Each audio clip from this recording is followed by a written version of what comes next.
મિત્રો આપણે અગાઉ સંપત્તિની જે વસ્તુઓ હતી, પ્રકારો હતા, સેવાઓ હતી એના વિશેનો અભ્યાસ કર્યો. એટલે કે જે શરૂઆત હતી કે મૂલ્ય કોને કહેવાય, કિંમત કોને કહેવાય, એના વિશેનો અભ્યાસ કર્યો. તો મિત્રો આજે આપણે શું કરવાના છે કે જે સંપત્તિ છે, સંપત્તિનો અર્થ, લક્ષણો, એના પ્રકારો અને ઉત્પાદનના જે 4 સાધનો છે એના વિશેનો અભ્યાસ કરીશું.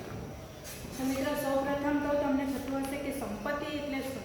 સંપત્તિનો સાદો અર્થ તમને ખબર જ છે, બરાબર ને? તો આ જે સંપત્તિ છે તેનો આપણે વ્યવહારમાં વારંવાર ઉપયોગ કરીએ છીએ. આપણે મિત્રો જે પ્રથમ પાઠ જોયો અર્થશાસ્ત્ર વિષય પ્રવેશ, તેમાં જે એડમ સ્મિથે વ્યાખ્યા આપી હતી, તેમણે શું કહ્યું હતું કે અર્થશાસ્ત્રને સંપત્તિશાસ્ત્ર તરીકે એમણે વ્યાખ્યા આપી હતી. પરંતુ આલ્ફ્રેડ માર્શલ છે તેમણે સંપત્તિની શું વ્યાખ્યા આપી છે? તો જે વસ્તુ ઉપયોગી હોય, અછતવાળી હોય, વિનિમયક્ષમ હોય અને વ્યક્તિગત માલિકીની હોય તેને સંપત્તિ કહેવામાં આવે છે. એટલે કે જે તે સંપત્તિમાં આટલા ગુણ તો હોવા જ જોઈએ એવું તેઓ માને છે. હવે આ જે વ્યાખ્યા છે તેના આધારે આપણે સંપત્તિના જે લક્ષણો છે એના વિશેનો અભ્યાસ કરીશું. તો સૌપ્રથમ શું છે કે તે ઉપયોગિતાનો ગુણ ધરાવતો હોવો જોઈએ. ઉપયોગિતાનો ગુણ એટલે શું કે જે માનવીની જે જરૂરિયાતો છે તે અલગ અલગ હોય છે અને તે સંતોષાય પણ અલગ અલગ રીતે છે. માટે સંપત્તિનું પ્રથમ લક્ષણ શું છે કે માનવીની જરૂરિયાતને સંતોષવી જોઈએ. એટલે કે તે ઉપયોગી હોય તેવી હોવી જોઈએ તો જ તે સંપત્તિ ગણાય છે. મિત્રો દાખલા તરીકે આપણે લઈએ તો ઘર છે, વાહન છે, સોના ચાંદીના ઘરેણાં છે, એ આપણને ગમે ત્યારે તો ઉપયોગી થાય જ છે. મિત્રો આજે તમે જાણો છો કે સોનાની જે કિંમત છે તેનો ભાવ કેટલો બધો ઊંચો થઈ ગયો છે. તો જે સોનું આપણે પહેલાં લીધું હોય અને અત્યારે જો પૈસાની આપણને જરૂર હોય તો આપણે તે આપીને નાણાં મેળવી શકીએ છીએ. એટલે સંપત્તિ એવી હોવી જોઈએ કે તે આપણને ઉપયોગી બને. પછી મિત્રો બીજું શું છે કે તેની અછત હોવી જોઈએ. વસ્તુની ઉપયોગિતાનો ગુણ તો હોય પણ તેની સાથે તેનામાં અછત પણ હોવી જરૂરી છે. કારણ કે જે વસ્તુની અછત હોય તે જ વધારે વિનિમય મૂલ્ય ધરાવે છે. આપણે ઉપયોગિતા મૂલ્ય અને વિનિમય મૂલ્ય વિશે આપણે જોયું હતું. એટલે જે વસ્તુની અછત હોય તે વધારે વિનિમય મૂલ્ય ધરાવે છે અને જે વસ્તુઓ સરળતાથી મળી જાય તેનું વિનિમય મૂલ્ય ઓછું હોય છે તે આપણે જોયું. એટલે જે અછત ધરાવતી ન હોય તેને આપણે સંપત્તિ ગણીશું નહીં. એટલે સંપત્તિમાં એક ગુણ અછતનો પણ હોવો જોઈએ. પછી છે ભૌતિક અને બાહ્યરૂપ. તો સંપત્તિ ભૌતિક કે બાહ્યરૂપ ધરાવતી હોવી જોઈએ. વ્યક્તિમાં રહેલ જ્ઞાન, સમજણ અને કળા એ સંપત્તિ નથી, કારણ કે એનું વિનિમય થઈ શકતું નથી. દાખલા તરીકે મારામાં જે જ્ઞાન છે, સમજણ છે તે હું તમને આપી શકતી નથી, એટલે કે એનો વિનિમય થઈ શકતો નથી. એટલે એને પણ સંપત્તિ ગણાય નહીં. હવે મિત્રો જે આ વિચારવાની શક્તિ છે એ વિચારવાની શક્તિ જો સ્પષ્ટ હોય અને તેના વિચારો જો સ્પષ્ટ આપણે લખેલા હોય તો તેને પણ કાયદાએ સંપત્તિ ગણ્યો છે અને તેનું હસ્તાંતરણ પણ થઈ શકે છે. દાખલા તરીકે કોઈ એક વૈજ્ઞાનિક છે, હવે તેણે સંશોધન કર્યું છે, બરાબર? હવે એ સંશોધન કરે અને ત્યારબાદ એ સાબિત થાય અને ચોક્કસ સ્વરૂપમાં રજૂ કરે તો તે માલિકીની થઈ શકે. પરંતુ તેની સંપત્તિ એ ત્યારે જ બની શકે. પણ વૈજ્ઞાનિક છે તેનું જે જ્ઞાન છે, એની જે વિચારવાની શક્તિ છે એને આપણે કોઈને આપી શકતા નથી, એટલે તે સંપત્તિ ગણાય નહીં. પછી ચોથું છે વિનિમય પાત્ર હોવી જોઈએ.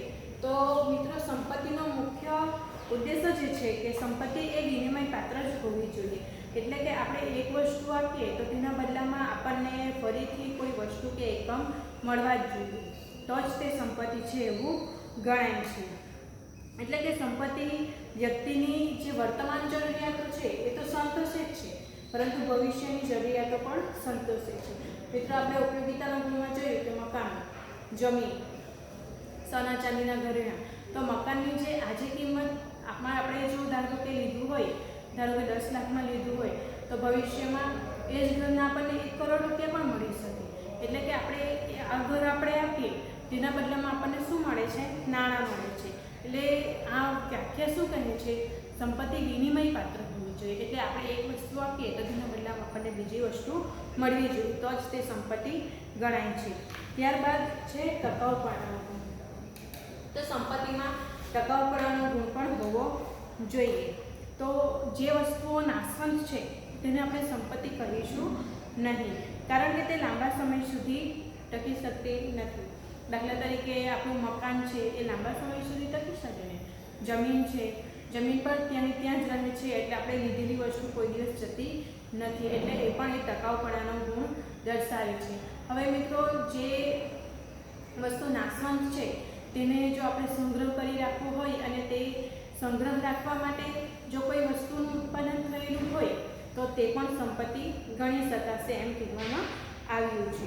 હવે મિત્રો જોઈએ આપણે દાખલા તરીકે, તો ખેડૂતો ખેત ઉત્પાદનને લગતા કોલ્ડ સ્ટોરેજ જેવી ટેકનોલોજીનો ઉપયોગ લાંબો સમય સુધી ટકાવી રાખે છે, એટલે એમાં ટકાઉપણાનો ગુણ રહેલો છે એમ કહી શકીએ. હવે મિત્રો આપણે ત્યાર પછીનો ટોપિક છે સંપત્તિના પ્રકારો. તો સંપત્તિના કેટલા પ્રકારો છે? 2. એક વ્યક્તિગત સંપત્તિ અને સામાજિક સંપત્તિ, બીજી છે રાષ્ટ્રીય સંપત્તિ અને આંતરરાષ્ટ્રીય સંપત્તિ. મિત્રો, વ્યક્તિગત સંપત્તિ એટલે શું? વ્યક્તિગત સંપત્તિ એટલે કે આપણી પોતાની સંપત્તિ હોય, જેના પર આપણો માલિકી હક હોય, તેને આપણે વ્યક્તિગત સંપત્તિ કહીએ છીએ. દાખલા તરીકે આપણી જમીન, મકાન, સોના ચાંદીના ઘરેણાં છે, તે આપણી સંપત્તિ છે અને આપણો એમાં હક છે, એટલે એ આપણી સંપત્તિ છે એમ કહીશું. જ્યારે સામાજિક સંપત્તિ એટલે શું? એ સમાજ દ્વારા જે કોઈ સંપત્તિનું ઉત્પાદન કરેલું હોય અને તે સમાજના તમામ વર્ગોના જે લોકો છે તે તેનો ઉપયોગ કરી શકતા હોય તેને સામાજિક સંપત્તિ કહીશું. મિત્રો, આપણે જોઈએ તો અત્યારે જે મંદિરો છે, મસ્જિદો છે, ઉપરાંત આપણા સોસાયટીમાં એક ક્લબ બનાવવામાં આવે છે, તે બાગ બગીચા હોય છે, તે જે અંદર રહે છે તે તમામની સંપત્તિ છે એમ આપણે કહી શકીએ. પછી મિત્રો કઈ છે? રાષ્ટ્રીય સંપત્તિ અને આંતરરાષ્ટ્રીય સંપત્તિ. રાષ્ટ્રીય સંપત્તિ એટલે શું? કે દેશની માલિકીની સંપત્તિ હોય, એટલે કે આપણા રાષ્ટ્રની સંપત્તિ હોય તેને આપણે રાષ્ટ્રીય સંપત્તિ કહીશું. તેમાં આપણે બધા જ લોકો જતા હોય છે. દાખલા તરીકે આપણે જોઈએ તો મંદિરો, મસ્જિદો, દરગાહ, ગુરુદ્વાર વગેરે રાષ્ટ્રીય સંપત્તિ છે, કારણ કે આપણા દેશના લોકો એનો ઉપયોગ કરે છે. બાગ છે, બગીચા છે, પછી રેલવેની સેવા છે, જાહેર બસ સ્ટોપો છે વગેરે રાષ્ટ્રીય સંપત્તિ કહેવાય છે. ત્યારબાદ આંતરરાષ્ટ્રીય સંપત્તિ એટલે શું? આ શબ્દને આધારે તમને સમજણ પડે છે. આંતરરાષ્ટ્રીય સંપત્તિ એટલે કે આપણા દેશ છે તેના બહારની સંપત્તિ, એટલે કે કોઈ વ્યક્તિ હોય તે આપણો ભારત દેશ છોડીને ધારો કે અમેરિકા, કેનેડા જાય તો તે બહારની દુનિયા, બહારનો દેશમાં ગયેલો છે એવું કહેવાય, એટલે એ જે સંપત્તિ હોય છે તે આંતરરાષ્ટ્રીય સંપત્તિ હોય છે. પરંતુ આપણે સામાન્ય વ્યક્તિ પણ ઉપયોગ કરી શકે છે. દાખલા તરીકે વિમાનમાં આપણે બેસીએ છીએ, હેલિકોપ્ટરની સેવા છે, એ છે આંતરરાષ્ટ્રીય સંપત્તિ. ઉપરાંત આપણે દરિયો છે, દરિયા એક જગ્યાએથી આપણે બીજી જગ્યાએ દરિયામાં જઈએ, એક જગ્યાએથી બીજી જગ્યાએ દરિયાની મુસાફરી કરીને જઈએ તો પણ તે આંતરરાષ્ટ્રીય સંપત્તિ છે એવું કહેવાય. હવે મિત્રો આપણે ત્યારબાદનો ટોપિક છે કલ્યાણ. કલ્યાણ વિશેનો અભ્યાસ કરીશું.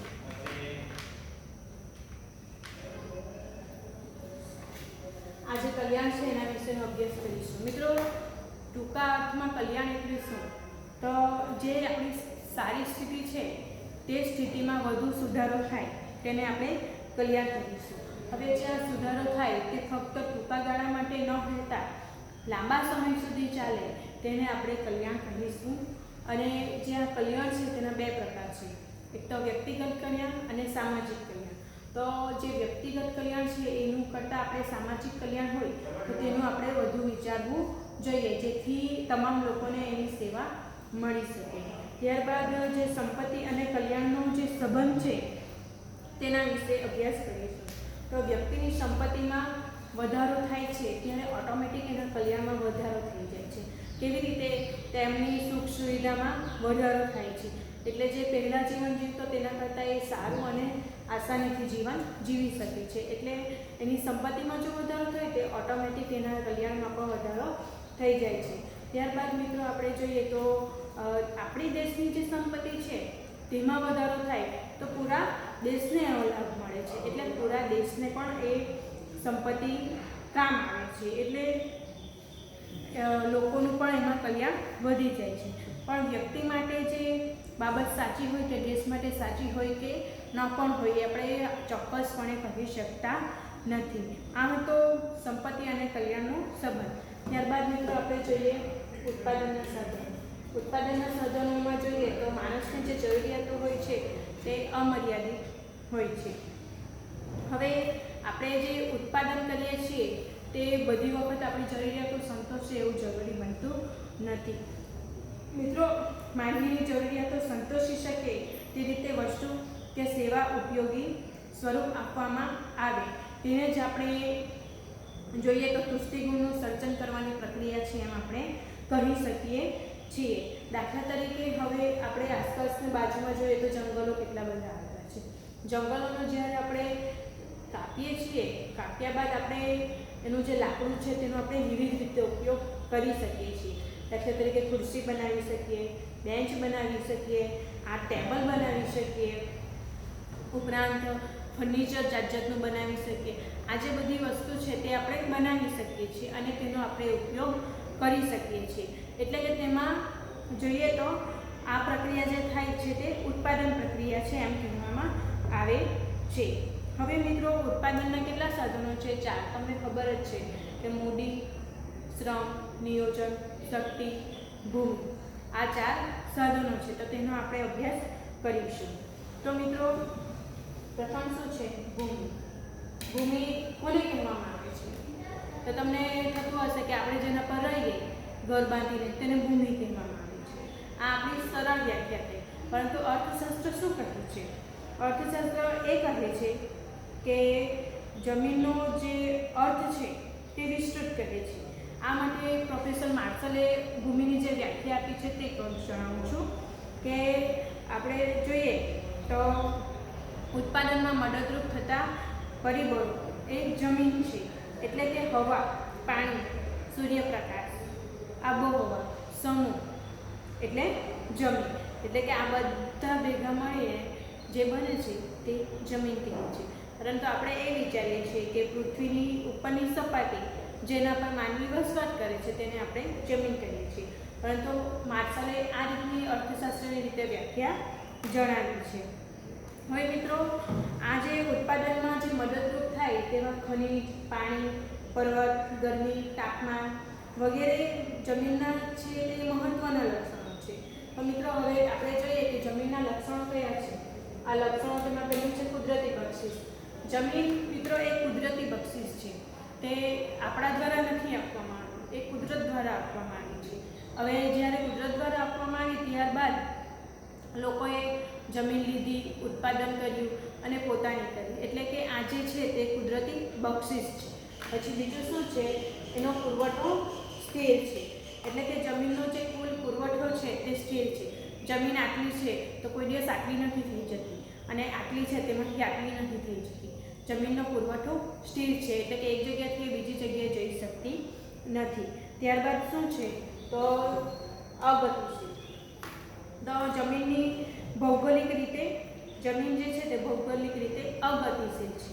પછી ચોથું છે મિત્રો ફળદ્રુપતા. તો મિત્રો, દરેક જમીન હોય છે તે પોતાની ફળદ્રુપતા અલગ અલગ ધરાવે છે. દાખલા તરીકે કાળી જમીન, રાતી જમીન, કાપની જમીન, દરિયાની જમીન, રણ પ્રદેશની જમીન, આ બધી જે જમીનો છે તે અલગ અલગ ફળદ્રુપતા ધરાવે છે. અને જે આપણે શાકભાજી ફળોનું વાવેતર કરીએ છીએ તે જમીન જે પ્રકારની હોય છે તે રીતે ઉગે છે. ત્યારબાદ છે વળતરને ભાડું કહેવાય, એટલે કે જમીન દ્વારા આપણને જે કંઈ વળતર મળે છે તેને ભાડું કહેવામાં આવે છે. ત્યારબાદ મિત્રો આપણે જોઈએ શ્રમ. શ્રમના જે લક્ષણો છે તે જોઈશું. શ્રમ એટલે શું? શ્રમ એટલે કે અન્ય વ્યક્તિની દેખરેખ હેઠળ અથવા આપણને વળતર મળશે એવી આશાએ શારીરિક કે માનસિક રીતે જે કાર્ય કરવામાં આવે છે તેને શ્રમ કહેવામાં આવે છે.